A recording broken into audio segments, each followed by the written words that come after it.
Chapter 3. An Archaeological Digression. "The figure is totally unfamiliar," said Dr. Imbert. "Nothing even remotely resembling it occurs in Asian or African mythology." He scowled, and returned the photograph to his youthful visitor, who deposited it on the arm of his chair. "I confess," he continued, "that it puzzles and disturbs me. It's preposterously archaeological, if you get what I mean. It isn't the sort of thing that one would imagine." Harris nodded.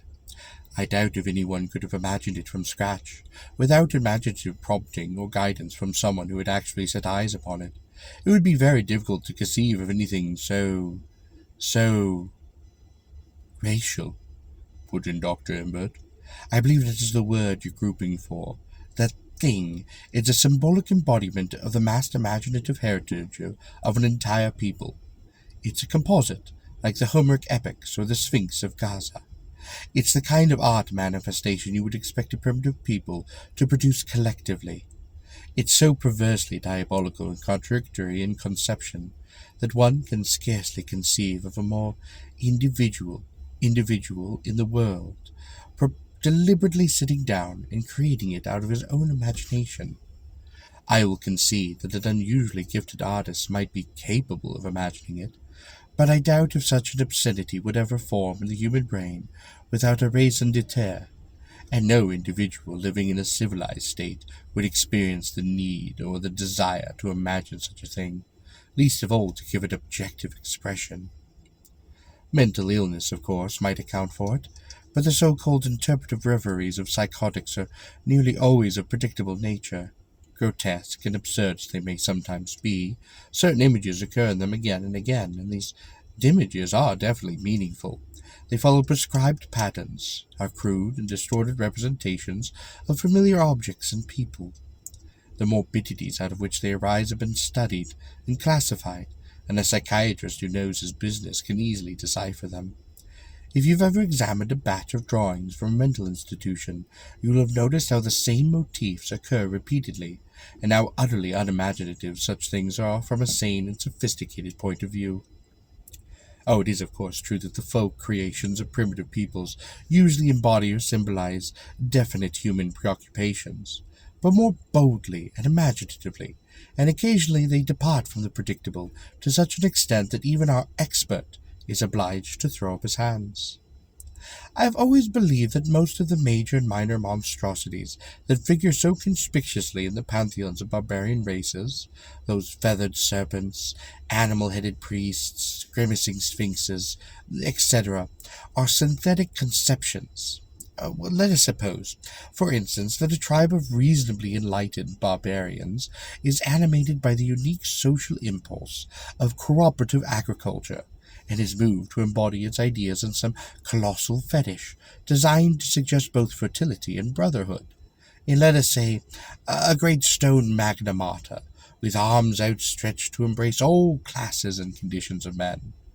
Well, then let us suppose that the cooperative agriculture falls into disrepute, and the tribe becomes obsessed by dreams of martial conquest. Well, what happens then? To obligato of tom-toms and war-drums, the mother goddess is then transfigured. A spear is placed between her extended arms, the expression of her face altered from benignity to ferocity, great gashes chiseled in her cheeks, and red paint smeared upon her arms, breasts, and shoulders, on her ears lopped off. Let another generation passes, and the demonic goddess of war will be transformed into something else, perhaps into a symbol of the most abandoned kind of debauchery. In 100 years, that original fetish will have become a monstrous caricature, a record in stone of the thoughts and emotions of those generations across. It is the business of the ethnologist and the archaeologist to decipher such of these records.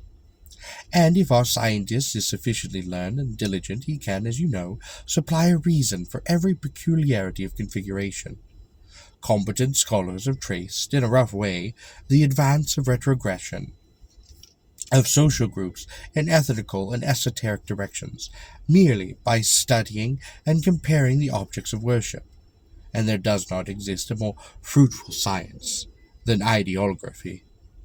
But occasionally our ethnologist encounters a nut that he cannot crack, a god or goddess so diabolical or grotesque or loathsome in confrontation that it is impossible to link it assertedly with even the most revolting of tribal retrogressions.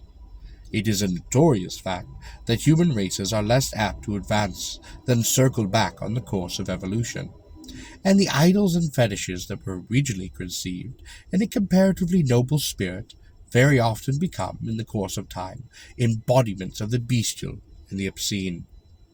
Some of the degraded objects of worship now employed by the African Bushman and Australian Aboriginal may conceivably have been considered less revolting 10 or 15,000 years ago. It is impossible to predict the depths to which a race may descend, and the appalling transformation which may occur in this sacred imagery. And so occasionally we encounter shapes that we scarcely like to speculate about. Shapes so conflictedly vile that they haven't even analogous counterparts in comparative mythology. Your fetish is of much of this nature. It is, as I say, preposterously archaeological, and it differs unmistakably, although I am willing to concede a superficial resemblance, from the distorted dream images conjured up by psychotics and surrealistic artists. Only racial dissolution and decay extending over wide wastes of years could, in my opinion, account for such a ghastly anomaly. He leaned forward and tapped Algernon specifically upon the knee. "You haven't told me its history," he admonished. "Retience in its archaeological prerogative, and in our work it is always an asset, but for a young man you're almost abnormally addicted to it." Algernon blushed to the roots of his hair. "Oh, I'm seldom actually recipient," he said. "At the museum they all think I talk too much. I'm an exuberant, officious way at times that positively appalls Mr. Scullard. But this affair is so outside all normal experience that I've been dreading to tax your credulity with a resume of it." Dr. Imbert smiled. "Your books reveal that you are a very cautious and honest scholar. I do not believe I'd been inclined to question the veracity of whatever you may choose to counsel me." "Very well," said Algernon, "but I must entreat that you suspend judgment until you've heard all of the evidence. One can adduce a rational explanation for each of the incidents I shall describe, but when one views them in sequence in which they occurred, they resolve themselves in a devastatingly hideous enigma." Very tersely, and without self-conscious or affectation, Algernon then related all that he knew, and all that he surmised and suspected, about the thing whose image spread defilement upon the paper before him. Dr. Imbert heard him out in silence, but his eyes, as he listened, grew bright with horror. "I doubt if I can help you," he said, when Algernon was done. "This thing transcends all my experience."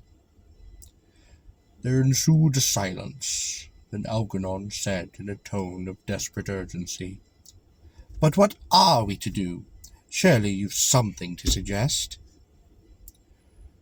Dr. Imbert rose shakingly to his feet. "I have, yes.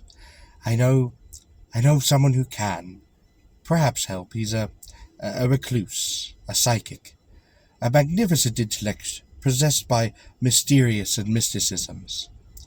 I put little faith in such things. To me it's a degradation. But I'll take you to him. I'll take you anyway. God knows you're in trouble. That's obvious to me. This man may be able to suggest, something. Roger Little is his name. No doubt you've heard of him. He used to be a criminal investigator, a good one, a psychologist, discerning, erudite, shrewd, no mere detective novel sleuth." Algernon nodded understandingly. "Let us go to him at once."